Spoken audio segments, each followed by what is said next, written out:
comment toi, t'arrives à estimer si une valorisation est bonne, trop élevée, trop faible, etc. Parce que j'ai l'impression qu'on est quand même dans un monde dans un écosystème qui est totalement déconnecté de la vie réelle, d'une certaine manière. On voit des conneries qui sont aussi bien valorisées que les plus grosses banques dans lesquelles genre la majorité des gens ont leurs sous, ou genre que certaines boîtes technologiques qui sont assez incroyables. Comment toi, justement, tu perçois ces valorisations? Tu sais, souvent on parle aussi de fully diluted valuation, donc on prend aussi en compte les jetons qui sont pas émis. Est-ce que ça rentre, par exemple, dans tes thèses d'investissement? Est-ce que, par exemple, tu regardes aussi la FDV? Ouais, je voulais bien avoir ton avis sur tout ce jeu des valorisations, parce que en réalité, c'est un peu le nerf de la guerre parfois. OK, ben oui, à 100%. Mais il y a deux choses dans la question que tu as posée. Tu as la valuation, puis tu as le tokenomics. Fait qu'il y a deux aspects. Si on commence par la valuation, comment est-ce qu'on peut déterminer comment une crypto-monnaie dans sa catégorie va être évaluée par rapport à une autre? Ma théorie là-dedans, c'est que tu as toujours, par exemple, on prend le secteur de l'intelligence artificielle, tu as un leader, puis tu as les autres cryptos qui vont se positionner par rapport au leader en termes de market cap. En ce moment, le leader, BitTensor en intelligence artificielle en termes de market cap. Donc là, on est à quoi? 3,5 milliards de market cap. Fait que ça, c'est le leader. Fait qu'on comprend que les autres crypto-monnaies dans la catégorie atteindront pas 3,5 millions de market cap. En tout cas, moi, je pense que cette catégorie-là, BitTensor peut monter beaucoup plus haut, mais si BitTensor reste au même prix, comment peut se positionner les autres crypto-monnaies de l'intelligence artificielle par rapport à 3,5 milliards de market cap? Donc, c'est un truc à 25 milliards de market cap qui, dans l'esprit collectif, peut faire 50% de ce que fait BitTensor. Oh, OK. Peut-être que tu as une possibilité qui monte dans le ranking, tu vois. Puis là, ça dépend de l'esprit collectif. Faut voir qu'est-ce que le collectif pense. Rien de mieux que Twitter pour ça, puis voir un peu le narratif de cette crypto-monnaie-là. Fait que l'idée, c'est de voir comment elle peut se positionner par rapport au leader. T'as aussi, je pense, BitTensor qui se positionne par rapport à un OpenAI, ou tu vois, genre d'autres boîtes aussi dans la finance tradi, tu vois. Parce que je sais même pas combien sont valorisées ces boîtes-là. C'est quoi? C'est quasiment une centaine de milliards, voire plus sur OpenAI? C'est même pas connu en bourse actuellement. La dernière levée de fonds, on l'avait évalué à 30 milliards, mais là, on s'en va beaucoup plus haut parce que c'est Microsoft finalement qui est là-dedans. Puis maintenant, tous les gros logiciels d'IA sont dans des grosses boîtes. Tu vois, c'est Google, c'est Microsoft, c'est Meta, c'est Twitter. Ça fait que c'est vraiment dur d'évaluer ces modèles-là. Puis selon moi, la compagnie ou le pays qui va avoir le meilleur IA va dominer le monde dans les 10 prochaines années. Fait qu'on est comme dans une course à l'armement, puis on le voit avec les GPU. Donc là, tu as amené un autre bon point. Là, on parlait intra-catégorie, si on veut, comment positionner les projets dans la catégorie, mais aussi on a par rapport à tout l'écosystème. Donc là, on a Bitcoin qui atteint 1 trillion de market cap aujourd'hui. Donc, toutes les autres crypto-monnaies ont de la possibilité à monter par rapport à ça. Donc, on voit le secteur de l'intelligence artificielle, comme que je parlais dans ma dernière vidéo, qui est 31e en termes de catégorie, ce qui est assez ridicule. Tu as les crypto-monnaies de chiens qui ont plus de market cap que les cryptos d'IA. Donc, il va y avoir un réajustement à ce niveau-là. Fait que là, c'est de voir ta catégorie. Est-ce qu'elle est positionnée ou est-ce qu'elle devrait être dans le cycle? Parce qu'on sait que l'IA, pour les 10-20 prochaines années, c'est le narratif. Il n'y a pas de question à se poser de ce côté-là. Ça fait que là, après, tu peux te poser la question, est-ce qu'il y a une possibilité de gain par rapport aux autres catégories ou non? Puis selon moi, l'IA, c'est la catégorie qui va avoir les plus gros gains en crypto, même si tu vois, il n'y a rien de vrai encore.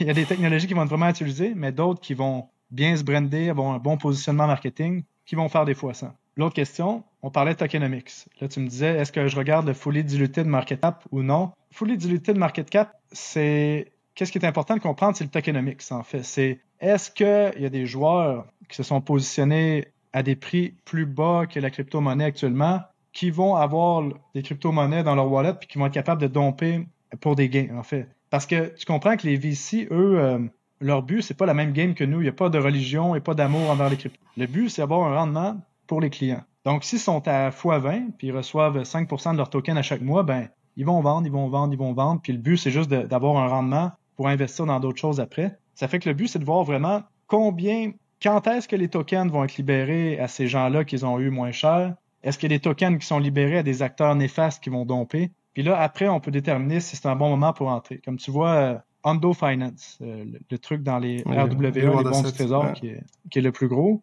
Bon, on a un market cap à peu près de 350 millions, un fully diluted beaucoup plus haut. Mais pendant un an, tu n'as pas de distribution de tokens. J'avais vu ça. Ouais. Donc, pendant un an, il y a possibilité de faire des gains massifs juste sur le narratif. Mais au mois de janvier 2025, on a un gros relâchement de tokens. Donc là, watch out. C'est ça le. Mais est-ce que du coup, par rapport à ça? Tu te positionnes en anticipation, par exemple, de ces unlocks ou pas du tout? Parce que j'ai l'impression que ces unlocks-là, genre, tu peux les jouer, mais ça dépend de la phase de marché. C'est-à-dire que je pense que ce qui a marqué le plus de gens, c'est l'unlock sur Solana, où le supply a fait genre x4 ou x5 d'un coup. Et, je pense que beaucoup de gens sont... Ouais, c'était énorme. Et beaucoup de gens se sont amusés à short et au final se sont fait détruire. Mais ça, c'était genre au début du bull run. Enfin, c'était vraiment au début.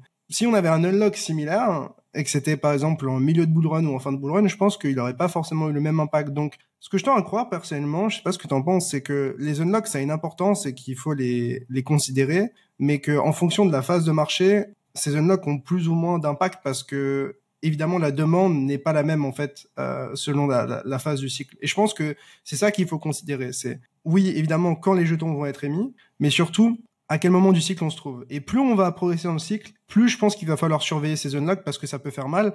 Un truc que je regardais par exemple sur Celestia, j'ai vu que Binance Labs avait investi quelques millions, je sais même plus si c'est 2-3 millions, et avait actuellement pour 3 milliards de dollars de Celestia. Ouais, les mecs sont à fois 600, un truc de malade comme ça. Ouais, ils sont enfin, et tu te rends compte de ce que c'est, 3 milliards de dollars. Genre, si tu le dumps sur le marché, sur un jeton aussi peu liquide. Du coup, moi, enfin, je pense pas qu'ils le feront d'un coup ou même très prochainement. Mais en tout cas, c'est quelque chose qui a à considérer, quoi. Parce que c'est totalement délirant aussi, quoi. Ben, tu vois, il y a deux choses selon moi. Bon point que tu amènes là, le cycle de marché, vraiment capital, important à comprendre. Comme tout ce qui était tokenomics mauvais, qui avait des unlocks à chaque mois dans le bear market, ça faisait que descendre parce que les seuls gens qui restaient à vendre, c'était les gens qui étaient encore à profit puis qui dompaient sur le marché aussitôt que c'était reçu. Mais là, dans le cycle qu'on est, d'un cycle aussi où est-ce que la liquidité va fuser de partout, je pense qu'on a les tokenomics moyens peuvent bien performer, mais reste que quand même les tokenomics excellents vont mieux performer parce que tu n'as pas la pression vendeur comme un épée de Damoclès que tu sais jamais quand est-ce que les mecs vont vendre sur la tête. En fait, le problème de ça, désolé de te couper juste sur ça, mais je pense que c'est intéressant de rebondir, c'est que, tu vois, par exemple, on peut se dire, Uniswap, tous les jetons ont été libérés. Je crois que c'est le cas aussi de quelques autres crypto-monnaies, même par exemple sur Multiversix, je crois que la majorité des jetons ont été émis. Je crois que, enfin, c'est le cas de plusieurs crypto-monnaies qui sont assez intéressantes. Mais est-ce que, même s'il y a plus de jetons qui sont émis, donc moins de pression vendeuse, est-ce que ces jetons-là sont quand même intéressants malgré le fait que en fait maintenant tu as des innovations, tu as des choses nouvelles qui derrière ont beaucoup plus de hype. C'est-à-dire que en fait le moment tu peux penser que les tokenomics sont les meilleurs ou en tout cas que tu as le moins de pression vendeuse et donc le moins de jetons à émettre à l'avenir, c'est peut-être le moment où genre ta crypto elle est un peu has-beenante. Et du coup, c'est un peu tricky comme situation. Je sais pas si tu vois ce que je veux dire. Ouais, à 100%. Puis OK. Ouais, ben pour répondre à ta question, dans le fond, moi, comment je vois ça, c'est que des tokenomics mauvais où est-ce qu'on donne beaucoup de récompenses aux gens pour qu'ils restent sur le réseau, qu'ils donnent leur liquidité, c'est qu'en fait, on a un peu une game theory là-dedans. Ben, c'est 100% de game theory. C'est que le but de faire ces unlock de tokens-là ou donner des tokens aux acteurs du réseau, c'est d'attirer des gens.